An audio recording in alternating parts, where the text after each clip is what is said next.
नमस्कार, मैं डॉक्टर राजीव अग्रवाल।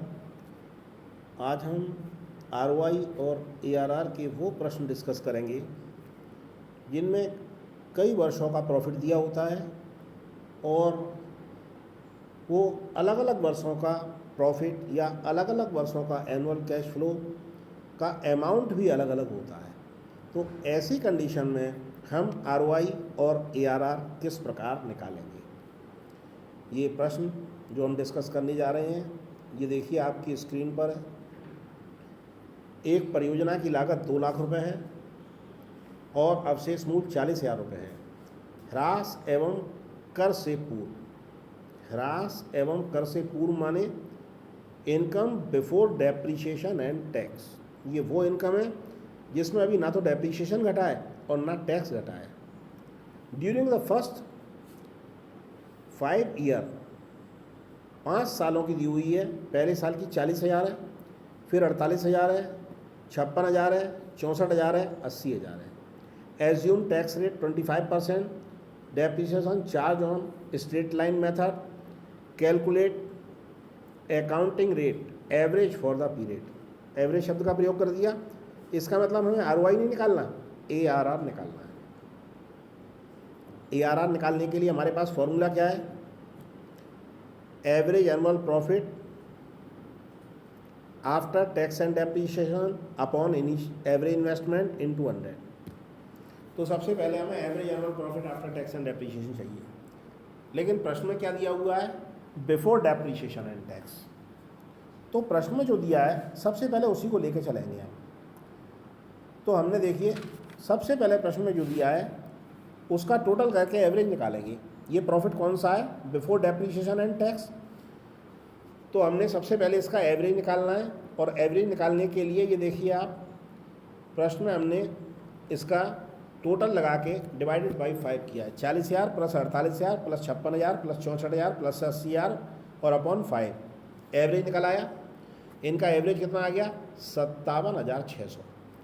ये एवरेज प्रॉफिट कौन सा है? जिसमें डेप्रिसिएशन और टैक्स नहीं घटा। तो सबसे पहले हमें इसमें से डेप्रिसिएशन घटाना है, लेस डेप्रिसिएशन। डेप्रिसिएशन का फॉर्मूला क्या होता है? Initial investment minus scrap value upon life. तो डेप्रिसिएशन का फॉर्मूला लगाया हमने। इनिशियल इन्वेस्टमेंट 2 लाख रखा, स्क्रैप वैल्यू 40,000 घटाई अपॉन लाइफ 5 वर्ष।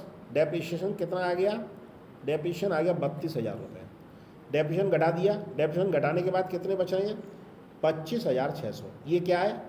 Earning after depreciation before tax. After depreciation before tax माने इसमें से डेप्रिसिएशन तो घट चुका है लेकिन टैक्स नहीं घटा है। तो अगला स्टेप क्या होगा? अगला स्टेप होगा हमें इसमें से टैक्स घटाना है। टैक्स क्वेश्चन में दिया है 25%। तो अब 25,600 का 25,600 का 25% डेप्रिसिएशन निकालेंगे।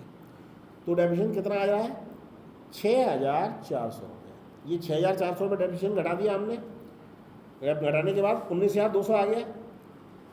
ये 19,200 में से टैक्स और डेप्रिसिएशन दोनों घट चुके हैं। तो ये क्या आ गया? Earning after depreciation and tax. और सही भाषा में हमें क्या लिखना चाहिए?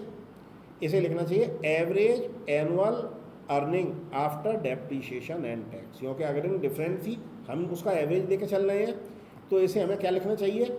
Average annual earning after depreciation and tax. तो आरओआई और एआरआर के लिए हमें इसी रकम की आवश्यकता होती है, average annual profit after depreciation and tax. लेकिन प्रश्न में इन्होंने क्या किया है? फिर डेप्रिसिएशन जोड़ा है और एनुअल कैश फ्लो निकाला है।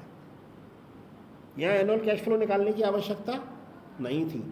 इस 19,200 से ही हमारा काम चल जाएगा, लेकिन चलिए इन्होंने निकाल लिया तो इस तरह समझ लीजिए। एनुअल कैश फ्लो 51,200 आ गया। तो अब एनुअल कैश फ्लो होना चाहिए। फिर इन्होंने इस फॉर्मूले में देखिए डेप्रिसिएशन घटाया है। तो पहले हम एनुअल कैश फ्लो निकालें, फिर डेप्रिसिएशन घटाएं। क्या ज़रूरत है? हमारा फॉर्मूला है average annual profit after tax and depreciation. तो सीधा 19,200 ऊपर रखेंगे गुणा 100 बटे में एवरेज इन्वेस्टमेंट। एवरेज इन्वेस्टमेंट के लिए initial investment plus scrap value बटे लाइफ। इनिशियल इन्वेस्टमेंट 2 लाख है, स्क्रैप वैल्यू 40,000 है। 2 लाख प्लस 40,000 और अपॉन 2 कर देंगे और सॉल्व कर देंगे। और ये सॉल्व करने पे आ जाएगा आपका 16%। सॉल्व करके क्या आ रहा है 16%। तो ARR 16% निकला है। इन्होंने जिस तरह किया है उस तरह भी आप कर सकते हैं, लेकिन ये साइड में तरीका जो मैंने बताया है वो शॉर्ट है, इस तरह से भी आप कर सकते हैं और ये ज़्यादा इजी रहेगा। तो अगर विभिन्न सालों का अलग अलग प्रॉफिट दिया है तो किस तरह से हमें उसका एवरेज निकाल कर ARR कैलकुलेट करना है। अब नेक्स्ट अगला क्वेश्चन देखिए आप, क्वेश्चन नंबर नेक्स्ट। इस क्वेश्चन में देखिए एक्स और वाई दो प्रोजेक्ट दिए हैं। कॉस्ट ऑफ प्रोजेक्ट मानी इनिशियल इन्वेस्टमेंट एक्स का 20,000 है, वाई का 20,000 है। लाइफ इसकी 4 वर्ष है और इसकी 6 वर्ष है। प्रश्न दिया है earning before depreciation and tax. Before depreciation tax को हम क्या कहते हैं, एनुअल कैश इनफ्लो। इसका मतलब ये एनुअल कैश इनफ्लो दिया है। एक्स प्रोजेक्ट की लाइफ 4 साल है तो 4 साल का दिया annual cash flow. Y project की लाइफ 6 साल है तो 6 साल का एनुअल कैश फ्लो दिया है। आपसे क्या पूछ रहे हैं, विनियोग पर असामयिक प्रत्याय रीति का प्रयोग करें।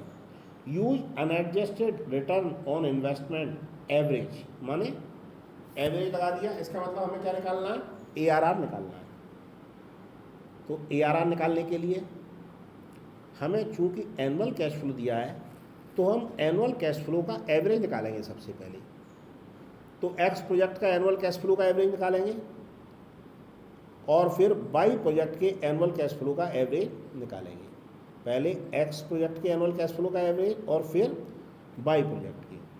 तो एक्स प्रोजेक्ट का एनुअल कैश फ्लो 10,000, 8,000, 6,000, 2,000, 4 साल का दिया, जोड़ दिया, 4 का भाग दे दिया, 6,500 एवरेज आ गया।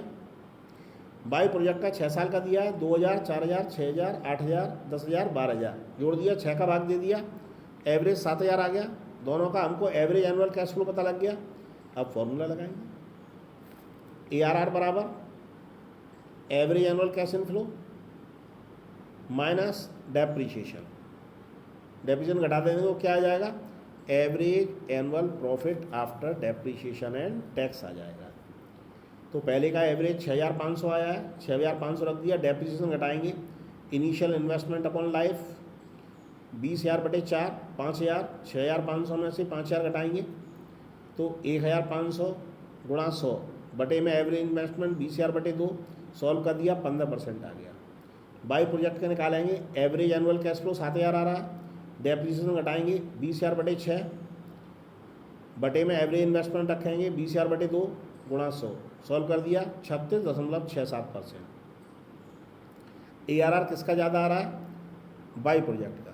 जब बाई प्रोजेक्ट का ARR ज़्यादा रहा है, इसका मतलब इन दोनों प्रोजेक्ट में कौन सा प्रोजेक्ट बेटर है, बाई प्रोजेक्ट बेटर है, क्योंकि इसका ARR अधिक है।